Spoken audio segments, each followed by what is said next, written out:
Olá, sabe aquela dor de cabeça, aquela enxaqueca que nunca vai embora? Que fica aqui o tempo inteiro martelando? Ou você já sentiu aquela dor na coluna que você já tentou vários tipos de tratamentos e nunca teve nenhum tipo de resultado tão expressivo?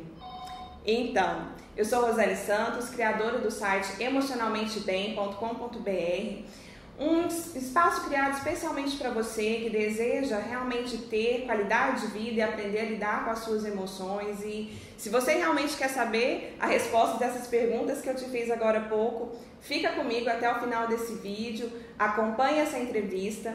Eu estou aqui com o Fernando Fernandes, fisioterapeuta, especialista em osteopatia. Daqui a pouco você vai entender exatamente o que é a osteopatia e como funciona essa questão da ligação entre a dor física e as nossas emoções. Fernando, um prazer estar aqui com você. Muito obrigada pela sua disponibilidade em realmente contribuir com você, contribuir comigo aqui em relação aos seus conhecimentos, aquilo que você vem estudando e trabalhando aqui na sua clínica, né, na Incorp, que fica aqui em Goiânia e que tem muito essa visão de trabalhar a saúde de uma maneira integral. Então, muito obrigada pela sua presença aqui. Se apresente aqui para o nosso público. Olá, boa tarde para vocês, tudo bem? Então, eu estou aqui com a Rosane para a gente conversar um pouquinho sobre isso. Eu que agradeço o convite, Rosane, eu acho que vai enriquecer muito, tanto para meus pacientes, para seus clientes, essas informações. Ótimo. E nós estávamos aqui, antes de realmente começar a gravar essa entrevista, falando exatamente de uma visão de saúde integral, né? E principalmente que o mais importante de tudo a nível de saúde é prevenir, né? Prevenção é antes, o que vem antes, Fernando. E eu sempre falo em relação a essa questão com os meus pacientes, com as pessoas que eu atendo, que é importante mesmo trabalhar essa questão da qualidade de vida, mudar hábitos, que esses hábitos eles influenciam nas nossas emoções e você consequentemente deve ver isso aqui o tempo inteiro na sua clínica, no seu trabalho, em relação às queixas físicas também. E eu gostaria que você falasse um pouquinho disso, dessa influência da qualidade de vida, do estilo de vida, nessa questão da dor, da relação que as pessoas muitas vezes têm com a dor e com o sofrimento físico. Fala um pouquinho disso para nós. Olha, então, Rosane, o que a gente encontra muitas vezes aqui na clínica, a gente trata dor na coluna, dor no joelho, dor no quadril, em todas as outras articulações.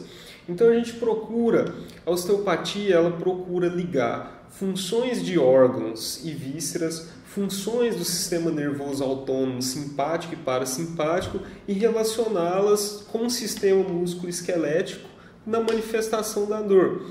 Então nós temos muitas vezes pacientes com dores que a origem dessa dor não está simplesmente no desgaste da articulação, na artrose, no diagnóstico clínico prescrito pelo médico. Então, como a gente tem essa avaliação muito ampla, a gente consegue resolver muito mais coisas que um fisioterapeuta comum, que não tem especialidade em osteopatia. Então, eu gostaria de chamar a atenção, tem um livro muito interessante que ele chama O Segundo Cérebro. Não sei se você tem conhecimento, já viu.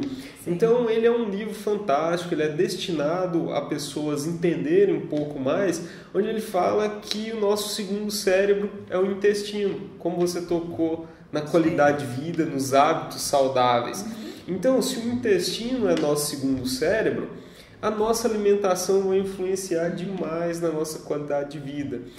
Uma grande porcentagem da serotonina que nós temos no nosso corpo, ela é advinda de células do intestino. Então, se você cuida bem do seu intestino, você provavelmente será uma pessoa mais feliz, mais saudável.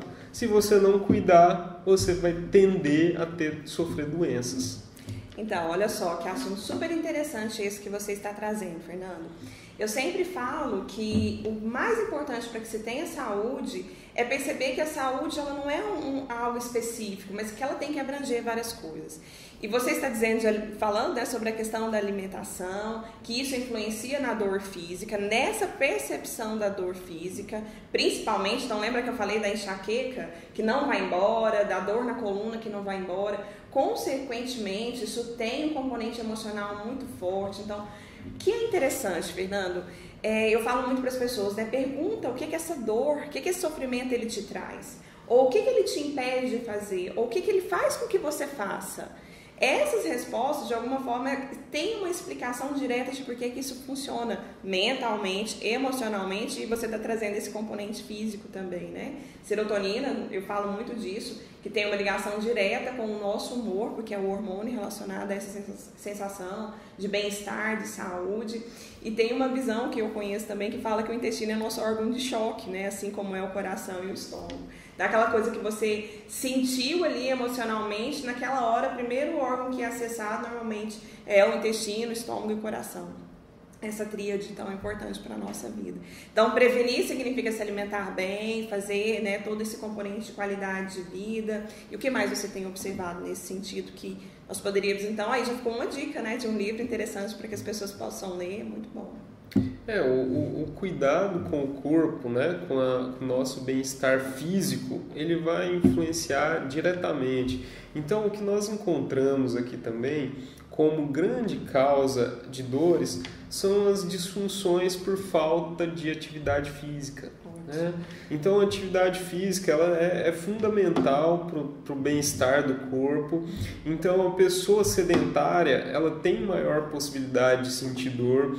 O que eu noto também é que a gente recebe aqui dois tipos de público. O público que tem dor por fazer atividade física, né, que acontece, às vezes ocorre um excesso ou uma lesão, é inevitável para o praticante de atividade física que quer romper barreiras, cumprir metas, de passar sem uma lesão. Mas aí a gente tem o outro caso, que é o paciente sedentário com dor. E eu te falo que a gente gasta o dobro de tempo para recuperar o paciente sedentário de uma dor do que um paciente com nível de atividade física. Então, o sedentarismo é fator preponderante na ocorrência de dores e de mal-estar, de diminuição de qualidade de vida. Então, uma coisa que eu percebo que as pessoas normalmente confundem muito, e foi ótimo você trazer essa questão da atividade física, é que culturalmente a gente tem uma visão que quem precisa de atividade física são as pessoas obesas ou que tem algum problema relacionado a peso, né? Então, muitas vezes o que eu mais ouço é assim, eu preciso fazer atividade física para emagrecer. E você está dizendo algo completamente diferente disso, né? Que a atividade física ela é boa, ela é extremamente importante em todos os âmbitos para qualquer pessoa e que isso vai trazer um benefício muito importante para nós também. Com certeza, a gente teve até recentemente, né, um programa de apelação popular muito grande dizendo para você se movimentar. Né? Acho que aquela visão de que antigamente os médicos passavam, tô com dor, fica quieto, não mexe esse lugar, não mexe esse braço, não anda, não caminha, ela ficou para trás. Então hoje o lema é movimentar-se. Né? E se você tiver alguma dificuldade com isso, procurar, né, as pessoas especializadas para poder solucionar seu problema.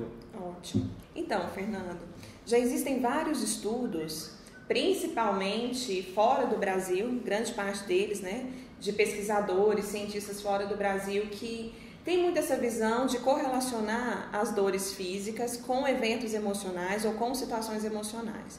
Entendendo que aquilo que o corpo sente fisicamente, na verdade, é bem provável que ele tenha sentido antes algo que emocionalmente não foi bem desenvolvido, não foi bem articulado por nós, né, por todas as pessoas, e acaba que o corpo ele paga o preço, né, entre aspas, daquela dor emocional ou daquela sensação que emocionalmente as pessoas viveram. Eu queria que você falasse um pouco dessa sua experiência de perceber que muitas pessoas que você atende aqui, que é um trabalho muito mais físico, né, de tratar realmente a dor física, mas que você percebe aqui na dinâmica dos seus atendimentos que emocionalmente existem situações que acabam alimentando ou influenciando de alguma forma aquela dor física também. Fala um pouco disso para nós. Olha, Rosane, eu vou falar aqui para você que praticamente 80% dos pacientes que eu atendo, a sua dor tem alguma relação, algum fundo psicossomático. Porque hoje o mundo está diferente, então as pessoas ficam muito em simpaticotomia. O que é ficar em simpaticotomia?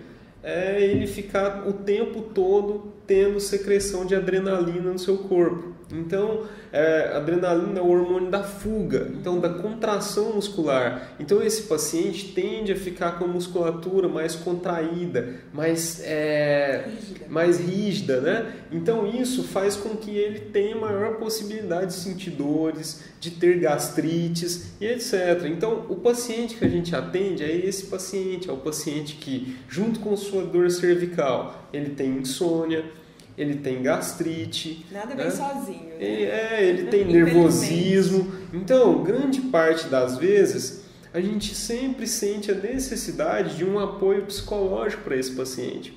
Outro fundo que tem também na dor é que esse paciente ele tem um foco muito grande em sua dor, né? Ele está de alguma forma valorizando demais o seu processo de dor, ele está prestando atenção só naquela dor. Isso dificulta muito que ele melhore. Então a gente tem a lesão tecidual, claro, é inegável isso. A gente tem um exame de ressonância que mostra uma lesão, que mostra uma hérnia de disco, que mostra um pinçamento. Só que a gente nunca consegue explicar por que a dor de um paciente é maior do que o do outro. Então, esses fatores psicológicos influenciam muito e isso é o grande objeto de estudo da saúde quando se relaciona a dor musculoesquelética.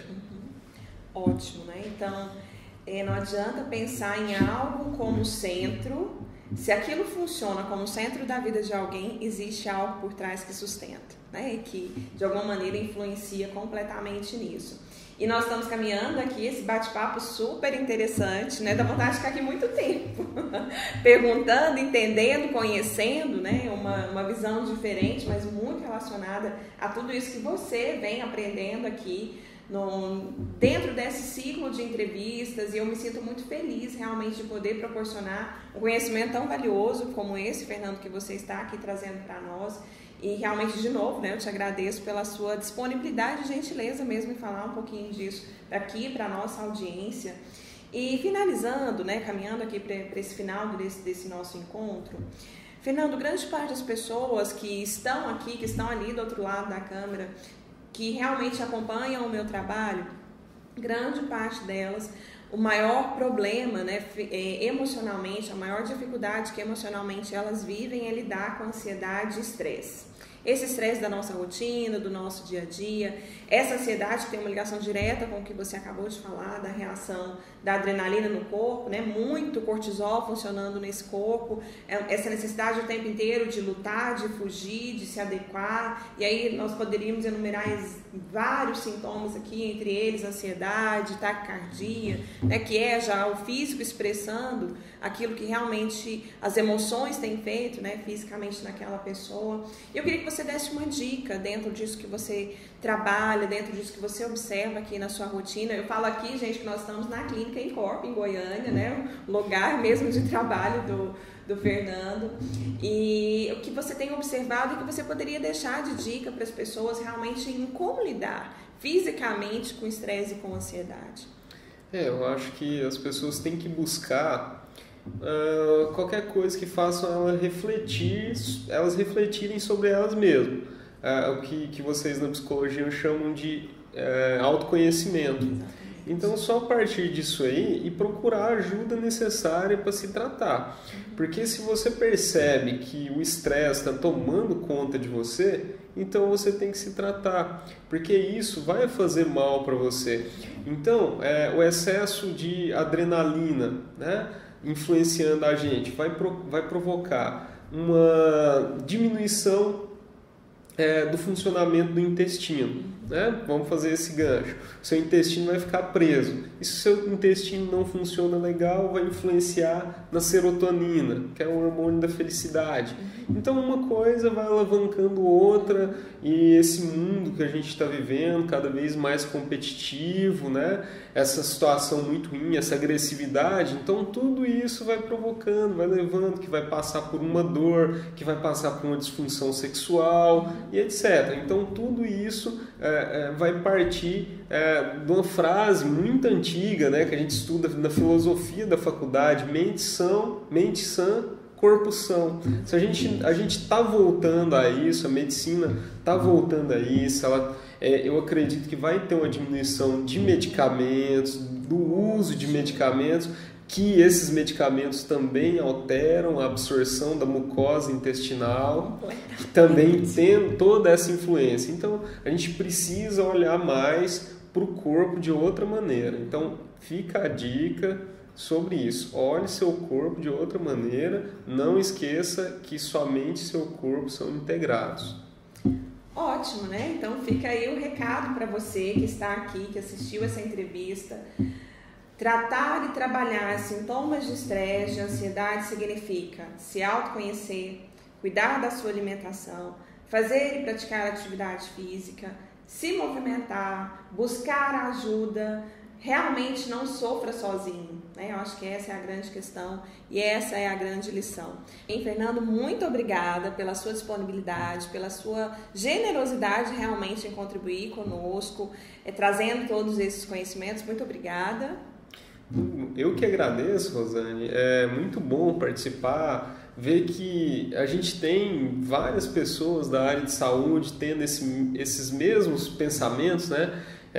Resumindo aqui nosso pensamento, eu acho que é assim, uma frase que eu sempre gosto de usar, que é: achar a doença é fácil, né? Você faz um exame, você tem isso, você tem depressão, você tem distúrbio bipolar. Agora, encontrar a saúde é mais difícil. Então, enquanto todo mundo ficar tratando a doença e não procurar a saúde, vai ficar esses quadros aí. Nada mais do que você faz com o seu trabalho, do que eu faço com o meu, é procurar a saúde. Então, isso que é fantástico. Ok, exatamente isso, né? Realmente, para mim foi um grande prazer. Eu acredito que nós realmente podemos, né, como profissionais da área de saúde de verdade, que eu acho que a saúde é trabalhar a prevenção, não exatamente só, né, trabalhar com o tratamento em si, mas trabalhar a prevenção. Acho que nós podemos agregar muito à vida das pessoas e eu me sinto muito feliz por isso. E muito obrigada mesmo aqui pela sua presença, pela sua disponibilidade.